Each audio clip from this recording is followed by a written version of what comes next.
Hi, Tasty Nation. This is the Canadian Options Trader. This is a follow-up video to my video called the 111 Put Trade. So if you haven't seen that video, watch that one first and then come back to this one. Thank you very much to Stefan Haller, who pointed out that Tasty Trade already created a name for the 111 Put Trade, and they called it the Over Easy.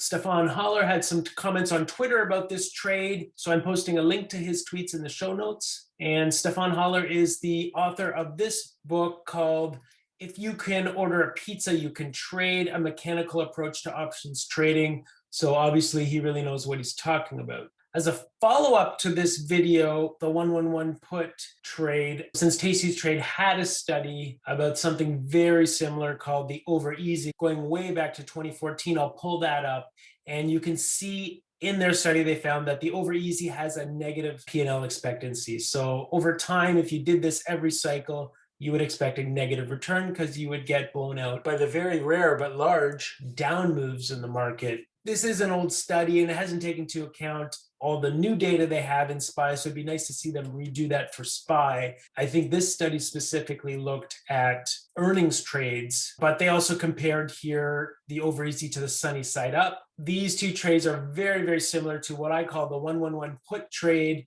and the sunny side up is very, very similar to what I'm going to call the 111 call trade, and look out for a video on that. So even though there's a negative expectancy here, this does not mean that this is a trade that you would never use. So keep in mind that this study would not include any rolling, right? So if you roll a naked put, even if it's in the money, even if it's a losing trade, technically you can always roll a naked put for a credit. And as long as the market doesn't go to zero and eventually recovers, you can always recover that trade. You just have to have the capital to hold that and keep rolling it. Now, the other difference in the way I trade this and this Tasty Trade study is I would only ever put this trade on when the market is down. So I'm benefiting from the heightened volatility. I can get a much lower break even. Now, also keep in mind, when you're selling a naked put, it's another way of saying you're willing to get long that product at your break even price. What do you think about that, Liz and Jenny? Now, I want to say this, and I want to make this clear. We've got lots of new viewers out there. When you sell a naked put, the risk is getting long the underlying at your break even. If the market plummets, if all of these stocks that have gone way up plummet, we're long them. We're long the stocks that we've sold to put it. Yeah, Correct. right. Then we're long them. Like if we sell a put in something and this stock plummets, we're long it. That's the risk we're taking. That's what we're agreeing to. What's the risk? We get long it at our break even if the stock plummets. That's it. When you sell a naked put, it's kind of like agreeing to buy the stock at your break even. Listen, we have been in this market where we have had lots of crazy up moves. Are we in a bubble? Were we in a bubble? Maybe. Could all these plummet? So that's the risk. So like as far as people emailing us, our trades are not trade recommendations. If we sell a put, we're saying we're willing to get long this underlying. We've got to have enough other positions to offset some of these.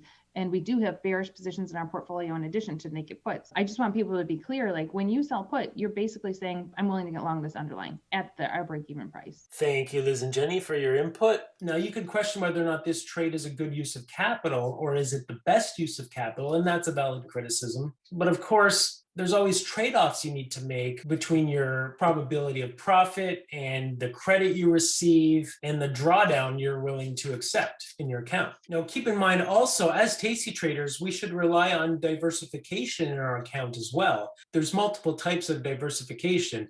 For example, there's product diversification, there's strategy diversification, there's diversification in your delta, there's diversification in your duration or using different expirations, and diversification in different implied volatilities in the trades you put on. So by putting on a 111 put trade, you're actually hitting two of these. You're hitting the strategy diversification and the delta diversification. So this is all part of a well-diversified portfolio. So I'm not saying that the 111 put trade is a bread and butter trade or one that I'm looking to make a lot of income off of. It's more of a way that I would look to get long the market at a better price. You know, generally, I'm not leaning long the market. I like to balance my theta and my delta, and I'll do a separate video about that. But if I'm leaning a little short as protection, I don't want to get killed if the market keeps screaming higher. And that's what this 111 put trade was meant for. So watch out for my next video called the 111 call trade, onwards and upwards. That's my line, you doofus. Okay, thanks for watching. Onwards and upwards. On words.